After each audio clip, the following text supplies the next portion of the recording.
I'm going to share my screen with you and go through a presentation. You are going to be making notes as you go along, and you'll pause and make copies or notes of the PowerPoint slide deck that I'm using here. Okay, so let me get the presentation up on my screen so that I can go along with you. First step is to look at what we cover as a series of principles. And the principles are that we define what control is and look at its impact on an organization. We have to figure out whether there's some way to classify or categorize how control takes place, and there is indeed 4 steps in the control process. Then we look at the different types of output control and what that happens, or what happens and what that does to people.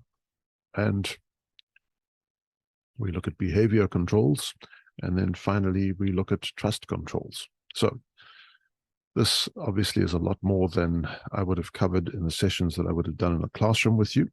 And the value of this is that most of you didn't come to the session. So I'm hoping that you're watching the video lesson, and that makes up for the lack of contact that we would have preferred to have enjoyed.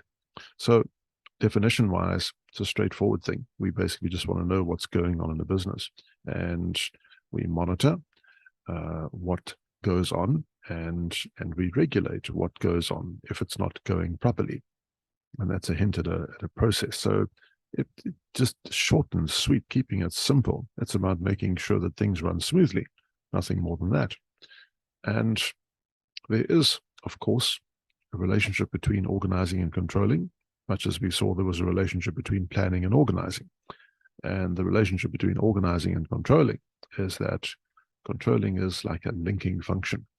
And where organizing focuses on how you allocate and assign and deploy resources, controlling says, are you deploying the resources effectively? Are they actually working for you? Is there some sort of point in this whole exercise? Now,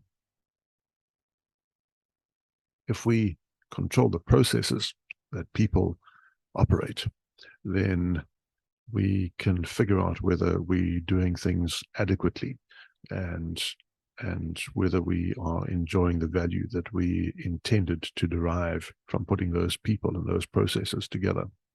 So it is useful to know then that computers, which are, as we've already said in this module, fast, accurate, and reliable, a control is something that can use computerization very effectively, because it gives you opportunity to see what's going on. It means, of course, that you have to have some way of detecting what it is that people are doing and what processes are achieving, because that's what you're then setting out to measure.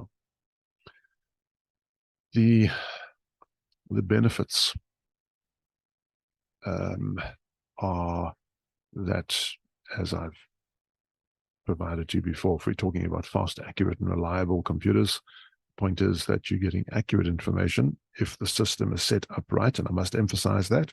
If the system is set up right, then what you're getting is accurate information that you can use to take action when your processes are not working as well as you would like. That's what I mean by timely. So there are 3 different types of control you see illustrated for you here. And we've spoken about this if you've had opportunity to sit with me in a classroom. If you haven't, it's not a problem because it's on the screen. And we're saying that there is a feed-forward control, a concurrent control, and a feedback control. They tend to align with the input stage, the conversion stage, and the output stage of any business process. But it's not exactly that way. But that's the broad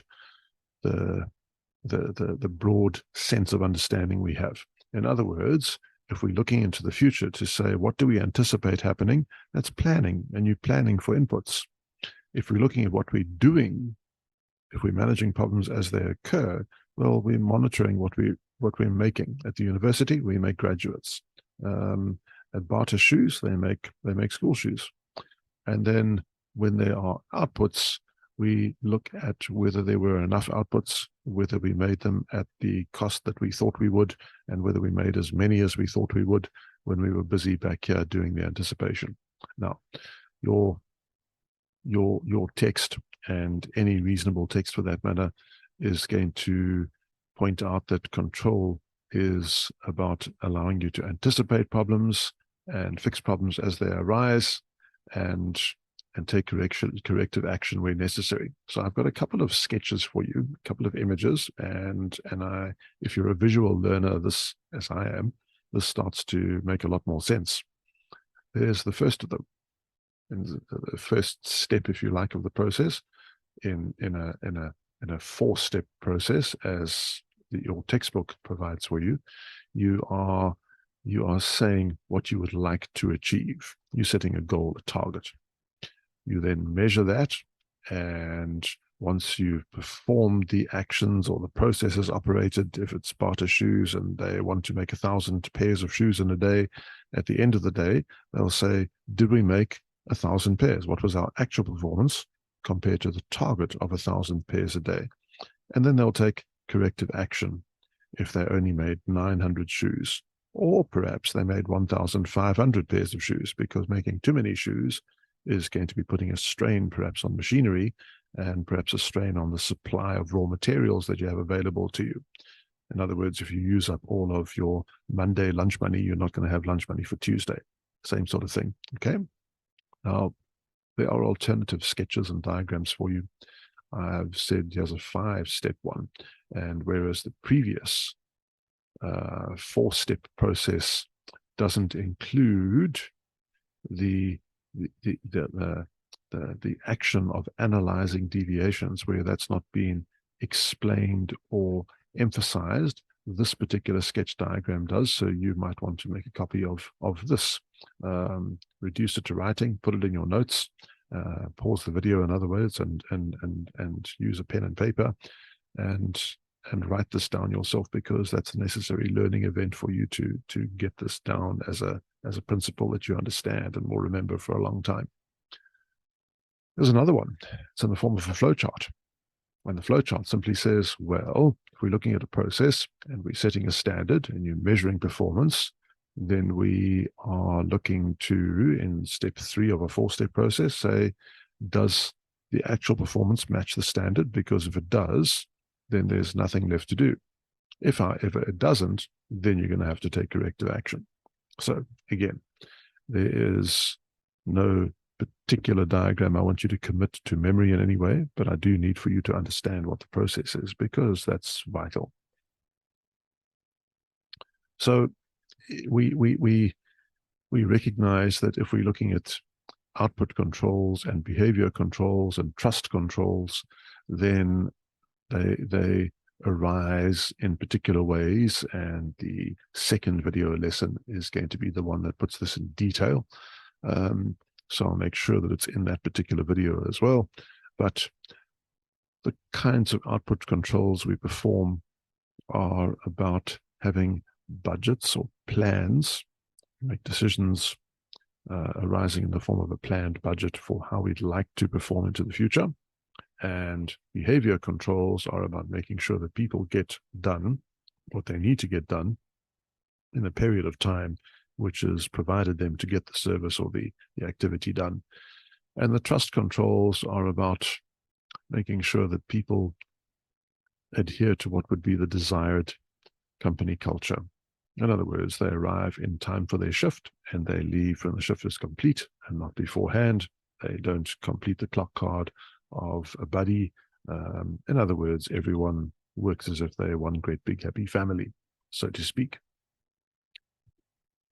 I'm going to recommend that you look at this in your textbook, or alternatively that you make some notes by freezing this lesson and making notes from what you have frozen on the screen in front of you.